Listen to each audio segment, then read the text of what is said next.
পঁচিশে জানুয়ারি শনিবার Chittagong press club মিলনায়তনে চট্টগ্রাম প্রেস ক্লাব ও চট্টগ্রাম মেট্রোপলিটন সাংবাদিক ইউনিয়নের উদ্যোগে মজলুম সম্পাদক দৈনিক আমার দেশ পত্রিকার সম্পাদক জনাব মাহমুদুর রহমান স্যারকে গণসংবর্ধনা দেওয়া হয়।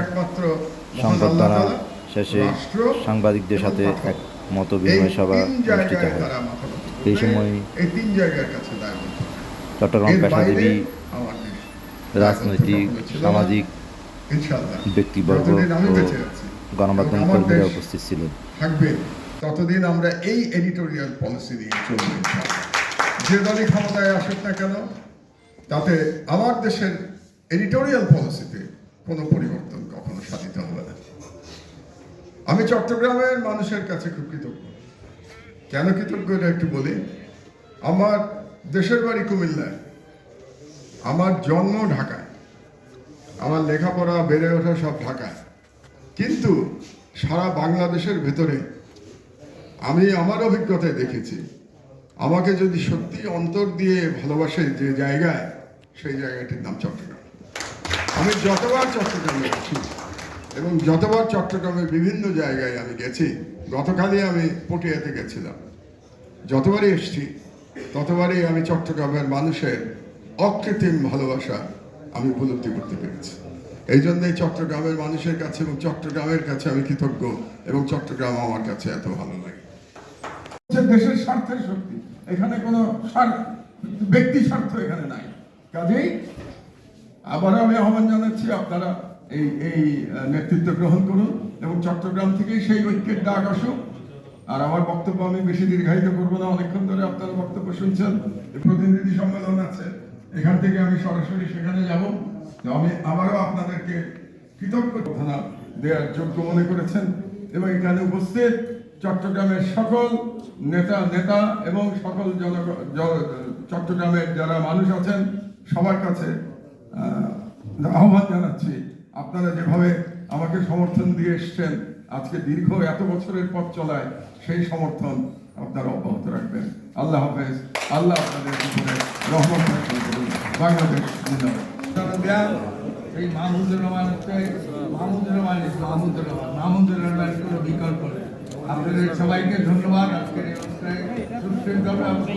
বিশেষ করে আমাদের সাংবাদিক, আমাদের যারা ফটো সাংবাদিক, আমাদের মিডিয়া যারা এসছেন, তাদের প্রতি আমাদের কৃতজ্ঞতা ধন্যবাদ।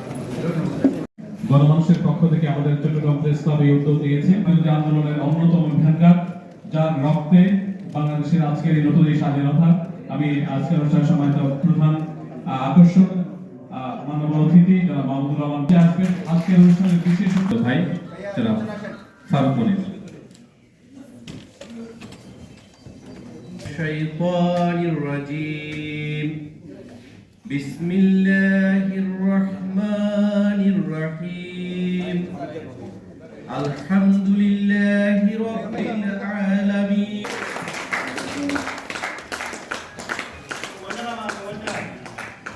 ঢাকার আরো 3 জন অতিথি আছেন, তারা অনেক কষ্ট করে এসেছেন।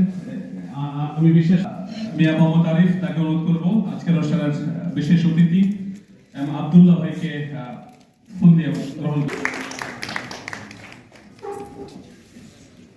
সম্মানিত সদস্য যারা শহীদুল ইসলাম আন্দোলন সংগ্রামের একজন সাহসী সৈনিক,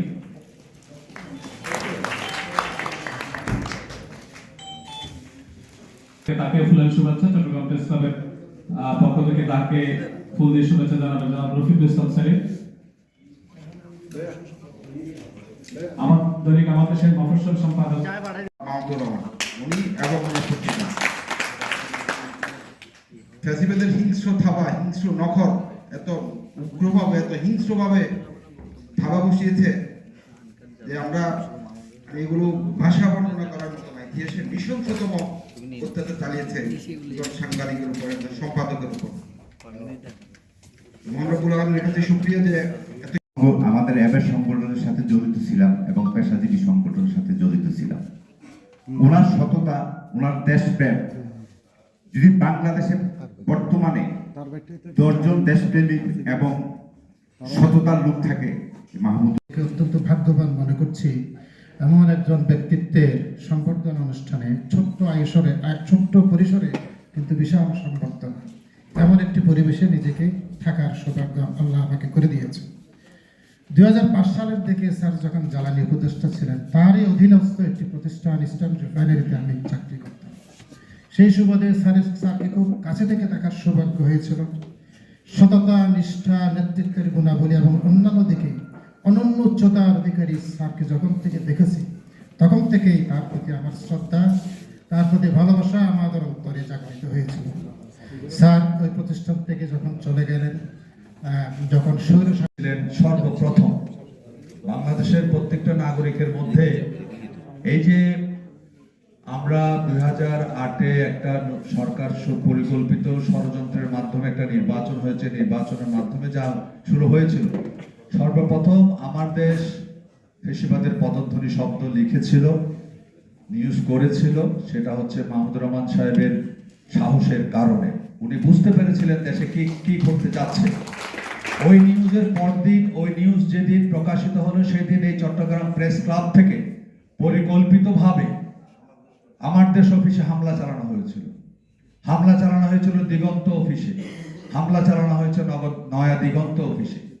কণ্ঠ, বাংলাদেশের জনগণের মত প্রকাশের স্বাধীনতা, সবগুলোর গলা কিন্তু আজকের এই দিনে 50 বছর আগে শেখ মুজিবুর রহমান গলা টিপে ধরেছিল।